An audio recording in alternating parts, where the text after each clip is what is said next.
Assalamualaikum warahmatullahi wabarakatuh. Bersama kami tim penyuluhan Dinas Pertanian dan Pangan Kota Sabang. Saat ini kita berada di kebunnya Pak Yasin, Poktan Naguna, Gampung Balohan, Kecamatan Sukajaya, Sabang, Aceh. Inilah kondisi tanaman padi gogo miliknya Pak Yasin, yang lebih tepatnya berada di salah satu puncak wilayah Ujung Seke. Jadi kami coba menjawab beberapa pertanyaan kawan-kawan petani terkait dengan segala permasalahan-permasalahan penanaman padi gogo yang ada di Kota Sabang. Jadi memang tidak bisa dipungkiri banyak kendala dan masalah yang memang kita hadapi selama perjalanan dalam tumbuh kembang padi gogo sampai dengan pada saat ini. Namun demikian jangan khawatir bahwasanya baik itu pengendalian, baik itu kondisi alam, baik itu kondisi tanah, Kota Sabang sangat mendukung semua. Yang penting terkait dengan pengendalian hama dan penyakit, identifikasi secara detail, secara pasti untuk pengendaliannya itu sangatlah mudah selama identifikasinya itu sesuai dan tepat sasaran. Jadi untuk obat-obatannya pun kita sudah melakukan pengendalian di beberapa titik, di beberapa permasalahan baik hama ataupun penyakit. Itu tidak perlu obat-obatan yang mahal selama kita merawat dan melakukan perawatan tanaman itu secara intensif. Jadi inilah kondisi tanaman padi gogo. Walaupun di lahan ini sendiri sempat kita khawatir pada saat penanaman, di awal penanaman itu di usia padi gogonya sekitar 7 HST itu Sabang tidak turun hujan selama hampir 2 minggu, itu panasnya luar biasa. Nah, kita lihat sendiri kondisi ini aja sekitar 1 minggu tidak turun hujan, bagaimana kondisi tanahnya yang sangat-sangat memprihatinkan. Tapi karena pemilihan benih yang tepat, varietas yang tepat di wilayah-wilayah yang ekstrim seperti ini, itu tidak jadi persoalan. Yang penting kemauan aja. Di sini juga ada Pak Doni selaku tim penyuluh senior kita yang selama ini intens melakukan pendampingan, walaupun wilayah kerjanya di Paya, tapi beliau hampir juga di seluruh wilayah melakukan pendampingan, karena memang kami bekerja adalah tim, bukan pekerja personal, dengan tujuan petani-petani kita bisa menerima manfaatnya. Mungkin ini yang jadi rata-rata memang kondisi serangan hama dan penyakit di beberapa titik kita lihat. Ini contoh seperti penggerek batang ya Pak Doni ya. Penggerek batang ini memang sangat-sangat luar biasa mengganggu dan menurunkan tingkat produktivitas hasil produksi. Betul. Itu baik dari masa vegetatif dan masa generatif. Mungkin bisa dikasih gambaran untuk terkait misalnya, walaupun memang hama dan penyakit lain seperti hawar daun, blast, ada beberapa hama dan penyakit lain itu.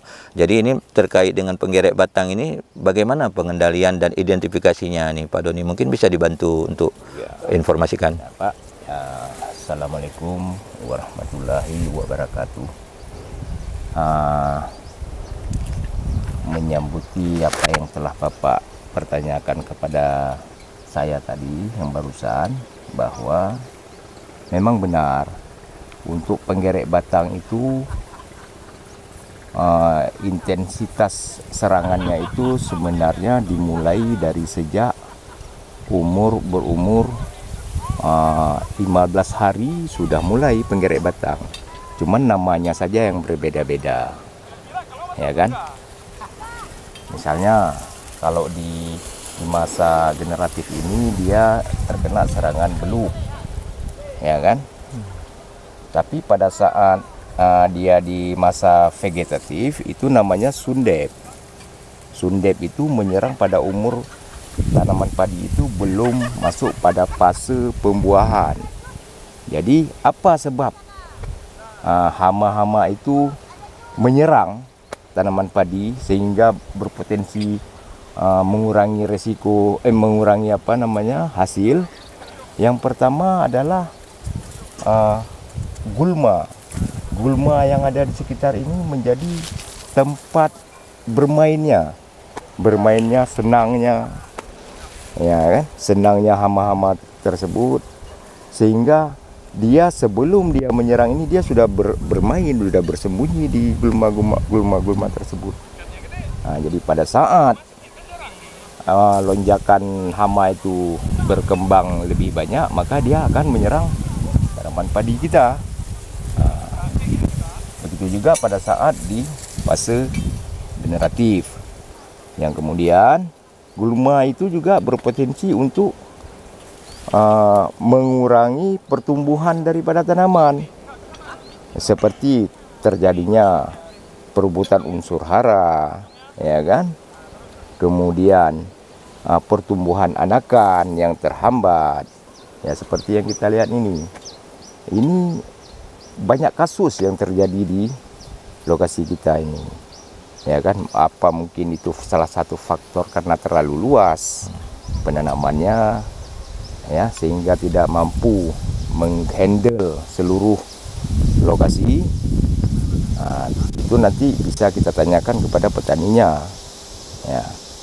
Salah satu faktor yang membuat tanaman padi ini sebenarnya seperti IPB 9 Garuda ini produksinya mestinya bisa berpotensi 9 ton malah dalam 1 hektarnya, kan? Walaupun kita lihat sekarang ya nggak buru-buru amat kali, ya, tapi sebenarnya bisa lebih kita tingkatkan lagi apabila kita bisa mengendalikan gulma. Kemudian waktu musim tanam itu sangat berpengaruh. Apa pengaruhnya? Kalau misalnya kena pada saat kita penanaman 1 minggu pertama, ya, tudor dia untuk melakukan pertumbuhan pertama itu tidak ada air, itu sangat berpengaruh sekali terhadap pertumbuhan selanjutnya kepada tanaman. Kenapa? Dengan tudor pertumbuhan pertama itu yang terhambat, ya, tidak ada air sehingga poros tanah menjadi keras, ya, tidak memiliki ruang udara, ruang oksigen untuk pertumbuhan akarnya pun susah untuk menembus tanah-tanah karena dia masih terlalu kecil. Itu sangat berpengaruh sekali terhadap pertumbuhan selanjutnya.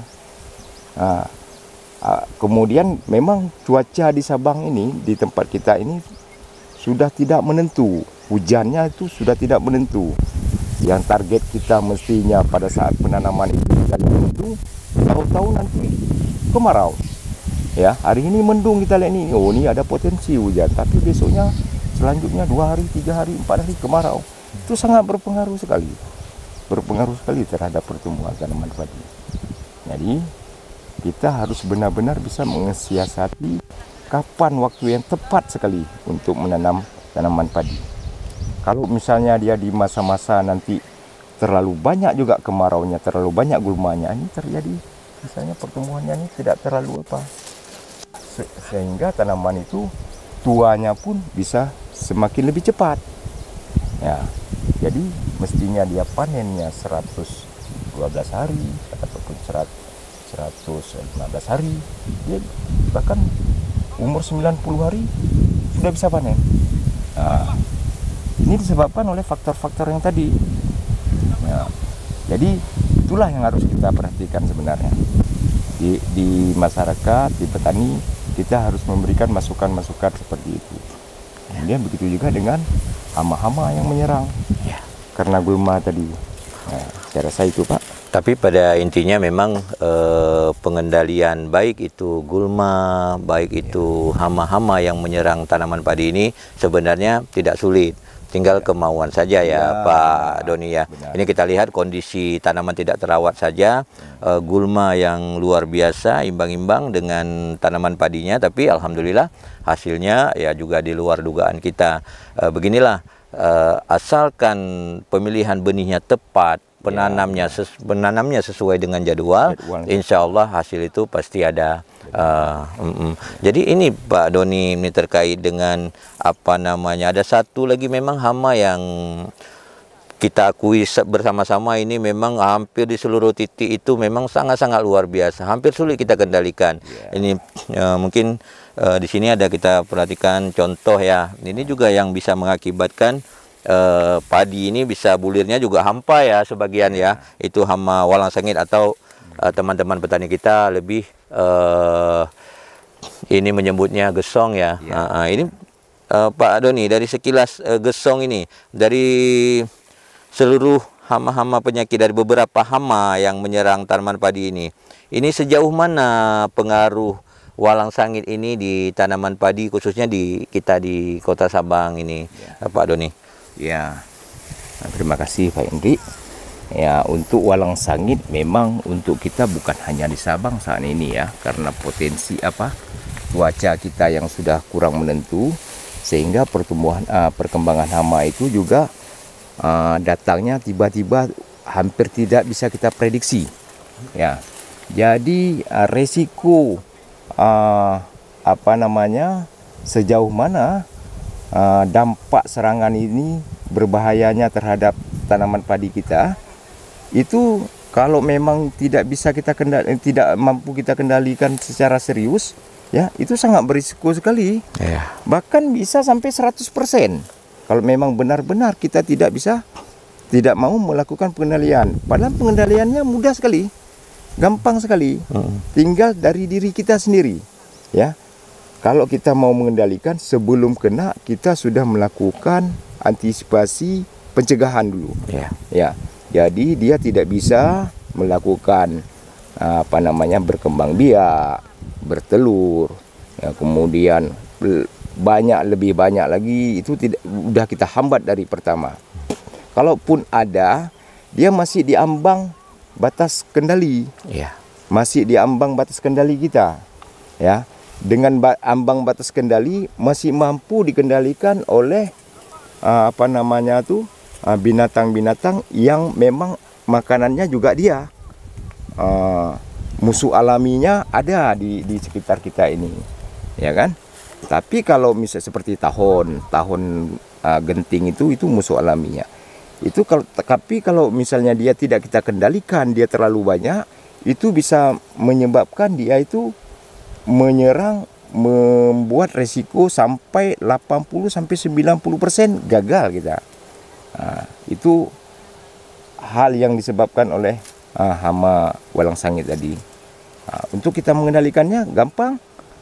Kalau sekarang ya, secara kalau kita lihat perkembangan teknologi yang digunakan oleh masyarakat dengan orang-orang, dengan tape saja, dengan tape saja, dengan air tape saja, ya, hanya butuh uang 2.000 atau 3.000 rupiah, ya, 2.000-3.000 rupiah untuk satu tangki, kita sudah bisa mengantisipasi, ya, melakukan pencegahan daripada serangan walang sangit ini.